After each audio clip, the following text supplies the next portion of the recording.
नमस्कार दोस्तों। आज हम फिजिक्स के एक ऐसे जबरदस्त कॉन्सेप्ट को एक्सप्लोर करेंगे जिसने लाइट और मैटर यानी प्रकाश और पदार्थ को देखने का हमारा नजरिया ही बदल के रख दिया। तो चलिए शुरू करते हैं ये अमेजिंग सफर। सोचिए जरा, क्या हो अगर मैं आपसे कहूं कि लाइट, जिसे हम सदियों से एक वेव यानी तरंग मानते आए हैं, वो असल में पूरी कहानी है ही नहीं, बल्कि सिर्फ आधा सच है। जी हाँ, आज हम लाइट के इसी दोहरे चरित्र यानी डुअल नेचर की गहराइयों में उतरेंगे। देखिए, 1905 से पहले फिजिसिस्ट एक बहुत बड़े उलझन में थे जिसे कहते हैं फोटो इलेक्ट्रिक इफेक्ट। उनकी पुरानी क्लासिकल वेव थ्योरी इस फिनोमेनॉन को समझाने में बुरी तरह फेल हो रही थी। और तभी पिक्चर में एंट्री होती है एल्बर्ट आइंस्टाइन की, एक बिल्कुल नए, एक रैडिकल आइडिया के साथ। उन्होंने कहा कि प्रॉब्लम एक्सपेरिमेंट में नहीं, बल्कि लाइट को समझने के हमारे तरीके में है। आइंस्टाइन का आइडिया कमाल का था। उन्होंने कहा कि लाइट की एनर्जी एक कंटिन्यूस बहती हुई नदी जैसी नहीं है, बल्कि ये एनर्जी के छोटे छोटे अलग अलग पैकेट्स में आती है, जैसे बारिश की बूंदें। इन्हीं एनर्जी पैकेट्स को उन्होंने क्वांटा का नाम दिया। और हर एक क्वांटम, हर एक पैकेट की एनर्जी का सिंपल सा फॉर्मूला है E=h²। यहाँ h है प्लैंक्स कांस्टेंट और न्यू है लाइट की फ्रीक्वेंसी। मतलब जितनी ज्यादा फ्रीक्वेंसी, उतना ही पावरफुल एनर्जी पैकेट। और इसी माइंड ब्लोइंग आइडिया से जन्म हुआ हमारी आज की कहानी के हीरो का आइंस्टाइन्स फोटो इलेक्ट्रिक इक्वेशन। देखने में ये कितनी सिंपल लगती है ना, लेकिन दोस्तों ये इक्वेशन वो मस्ट की है जिसने फोटो इलेक्ट्रिक इफेक्ट के सारे बंद दरवाजे एक झटके में खोल दिए। चलिए इस इक्वेशन को एक सिंपल सी एनालॉजी से समझते हैं। इमेजिन कीजिए कि मेटल के अंदर का इलेक्ट्रॉन एक घर में कैद है और उसे बाहर निकलने के लिए एक एंट्री फी या टोल टैक्स देना पड़ता है। इस मिनिमम एनर्जी, इस फी को हम कहते हैं वर्क फंक्शन यानी फाइन नॉट। अब बाहर से एक लाइट का एनर्जी पैकेट यानी फोटॉन आता है जिसकी टोटल एनर्जी है h न्यू। ये फोटॉन अपनी सारी एनर्जी उस इलेक्ट्रॉन को दे देता है।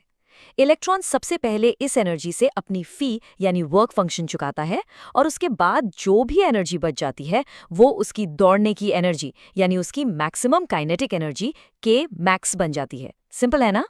और यही इक्वेशन फ्रीक्वेंसी और इंटेंसिटी के अलग अलग रोल को बिल्कुल साफ कर देती है। ध्यान से सुनिएगा, ये नीट जैसे एग्जाम्स का फेवरेट कॉन्सेप्ट है। जब आप लाइट की फ्रीक्वेंसी न्यू बढ़ाते हैं तो आप हर एक फोटॉन की एनर्जी h न्यू बढ़ा रहे हैं। मतलब आप हर पैकेट को और पावरफुल बना रहे हैं। पावरफुल फोटॉन जब फी देगा तो ज़्यादा एनर्जी बचेगी, इसीलिए इलेक्ट्रॉन की k मैक्स बढ़ जाती है। लेकिन जब आप इंटेंसिटी बढ़ाते हैं तो आप हर पैकेट की एनर्जी नहीं, बल्कि पैकेट्स की संख्या बढ़ा रहे हैं। एक सेकेंड में ज्यादा फोटॉन्स गिर रहे हैं, इससे ज्यादा इलेक्ट्रॉन्स बाहर निकलेंगे, यानी फोटो करंट बढ़ेगा। लेकिन उनकी मैक्सिमम स्पीड पर, उनकी के मैक्स पर कोई असर नहीं पड़ेगा। तो अब एक लॉजिकल सवाल उठता है, अगर आने वाले फोटॉन की एनर्जी एंट्री फी से ही कम हो तो, अगर h न्यू 50 से छोटा हो तो क्या इलेक्ट्रॉन बाहर निकल पाएगा? बिल्कुल नहीं। चाहे आप ऐसे लाखों कमजोर फोटॉन्स भेज दें, एक भी इलेक्ट्रॉन बाहर नहीं आएगा। इसीलिए एक मिनिमम फ्रीक्वेंसी होनी ही चाहिए। उसी मिनिमम फ्रीक्वेंसी को हम कहते हैं थ्रेशोल्ड फ्रीक्वेंसी यानी न्यू जीरो। और इसका फॉर्मूला सीधा सा है, nu zero is equal to 50/h। Einstein का पार्टिकल मॉडल ये भी एक्सप्लेन करता है कि ये प्रोसेस इतना फास्ट, इतना इंस्टेंटेनियस क्यों होता है। क्योंकि ये एक सिंपल 1-to-1 कोलिजन है। ये वेव जैसा नहीं है कि एनर्जी धीरे धीरे जमा होगी, नहीं। यहाँ एक फोटॉन आता है, एक इलेक्ट्रॉन से टकराता है, अपनी सारी एनर्जी उसे ट्रांसफर करता है और इलेक्ट्रॉन उसी पल बाहर निकल जाता है। बिल्कुल कैरम की तरह, एक स्ट्राइकर एक गोटी, काम खत्म, कोई टाइम लग नहीं। अब यहाँ कहानी में एक बहुत ही इंटरेस्टिंग ट्विस्ट है। अमेरिकन फिजिसिस्ट रॉबर्ट मिलिकन को आइंस्टाइन का ये आइडिया बिल्कुल पसंद नहीं आया।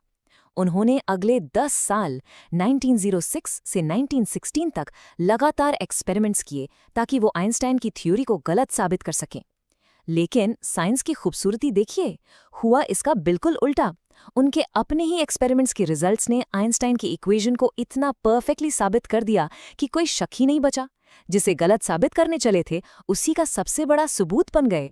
और इसी क्रांतिकारी काम के लिए एल्बर्ट आइंस्टाइन को 1921 में फिजिक्स का नोबेल प्राइज मिला। एक इंटरेस्टिंग फैक्ट ये है कि उन्हें ये प्राइज उनकी फेमस थ्योरी ऑफ रिलेटिविटी के लिए नहीं, बल्कि फोटो इलेक्ट्रिक इफेक्ट के नियम की खोज के लिए मिला था। ये खुद बताता है कि ये काम कितना जरूरी था। बाद में लाइट के इस एनर्जी क्वांटम, इस एनर्जी पैकेट को एक ऑफिशियल नाम दिया गया, फोटॉन। तो जब भी हम फोटॉन शब्द का इस्तेमाल करते हैं तो हम लाइट के पार्टिकल रूप की, उसके कण स्वरूप की बात कर रहे होते हैं। चलिए अब फटाफट से फोटॉन्स की कुछ इंपॉर्टेंट प्रॉपर्टीज देख लेते हैं जो एमसीक्यूज के लिए गोल्ड माइन है। इसकी एनर्जी होती है E=h न्यू। हाँ, इसका मोमेंटम भी होता है P=h/λ। ये हमेशा स्पीड ऑफ लाइट से चलता है, इस पर कोई चार्ज नहीं होता, ये न्यूट्रल है। जब ये टकराता है तो एनर्जी और मोमेंटम हमेशा कंजर्व रहते हैं। लेकिन एक इंपॉर्टेंट पॉइंट, फोटॉन्स की संख्या कंजर्व रहना जरूरी नहीं। एक फोटॉन अब्जॉर्ब हो सकता है या एक नया फोटॉन क्रिएट भी हो सकता है। ओके, तो अब तक हमने साबित कर दिया कि एक वेव यानी लाइट पार्टिकल की तरह बिहेव कर सकती है। अब यहाँ से फिजिक्स एक नया मोड लेती है। एक नेचुरल सवाल दिमाग में आता है कि अगर वेव पार्टिकल बन सकती है तो क्या इसका उल्टा भी सच हो सकता है? क्या एक पार्टिकल जैसे कि एक इलेक्ट्रॉन वेव की तरह बिहेव कर सकता है? नेचर को सिमेट्री पसंद है, तो क्या यहाँ भी ऐसी कोई खूबसूरत सिमेट्री है? इस सवाल का जवाब देने के लिए 1924 में स्टेज पर आए French physicist Louis day Broglie एक बहुत ही हिम्मत भरे बोल्ड हाइपोथेसिस के साथ।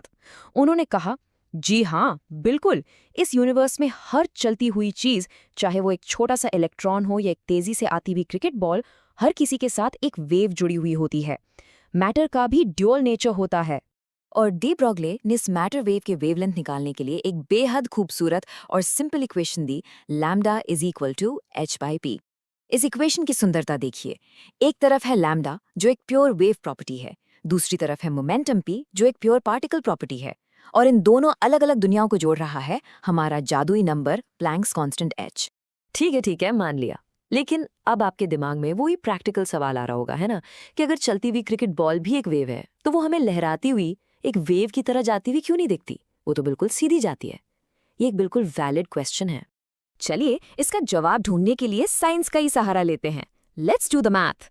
मान लेते हैं कि हमारे पास 0.2 किलोग्राम की एक बॉल है जो 20 मीटर पर सेकेंड की अच्छी खासी स्पीड से जा रही है। तो इसका मोमेंटम यानी p होगा मास टाइम्स वेलोसिटी। अब डी ब्रोगली की इक्वेशन यूज करके इसकी वेवलेंथ निकालते हैं और रिजल्ट देखिए, 2.76 गुना 10 की पावर -34 मीटर। दोस्तों, आप इस नंबर की छोटाई का अंदाजा भी नहीं लगा सकते। ये इतना ज्यादा छोटा है कि अगर एक एटम का न्यूक्लियस एक फुटबॉल फील्ड जितना हो तो भी ये वेवलेंथ उसके सामने एक धूल के कण से भी छोटी होगी। तो जवाब मिल गया। क्रिकेट बॉल में वेव नेचर होता है, थियोरी के हिसाब से बिल्कुल होता है, लेकिन उसकी वेवलेंथ इतनी छोटी है कि उसे किसी भी इंस्ट्रूमेंट से मापना या डिटेक्ट करना नामुमकिन है। इसीलिए हमें रोजमर्रा की जिंदगी में बड़ी चीजों का वेव नेचर नहीं दिखता। ये वेव कैरेक्टर सिर्फ क्वांटम वर्ल्ड में सब एटॉमिक पार्टिकल्स जैसे इलेक्ट्रॉन्स के लिए ही सिग्निफिकेंट होता है और मापा जा सकता है। तो चलिए इस पूरी चर्चा को इस एक रिवीजन टेबल में समेट लेते हैं। ये आपके लिए आखिरी रिवीजन टूल है। यहाँ सारे ज़रूरी फॉर्मूलाज और उनके पीछे का मेन आइडिया एक ही जगह पर है। फोटॉन की energy, photoelectric equation, threshold frequency, photon का मोमेंटम और डी ब्रॉगली वेवलेंथ। मैं सजेस्ट करूंगी कि आप यहाँ पॉज करके इसका एक स्क्रीनशॉट ज़रूर ले लें। यह आपके नोट्स के लिए परफेक्ट रहेगा। और अब जाते जाते एक आखिरी सवाल मैं आपके लिए छोड़ जाता हूँ। एक ऐसा गहरा सवाल जो क्वांटम मैकेनिक्स के दिल में बसा है। अगर हर चीज़, लाइट भी, मैटर भी, एक ही समय पर पार्टिकल भी है और वेव भी, तो क्या हमारा उसे देखने का तरीका, हमारा एक्सपेरिमेंट ये फैसला करता है कि वो हमें अपने किस रूप में दिखेगी? इस सवाल के बारे में सोचिएगा ज़रूर।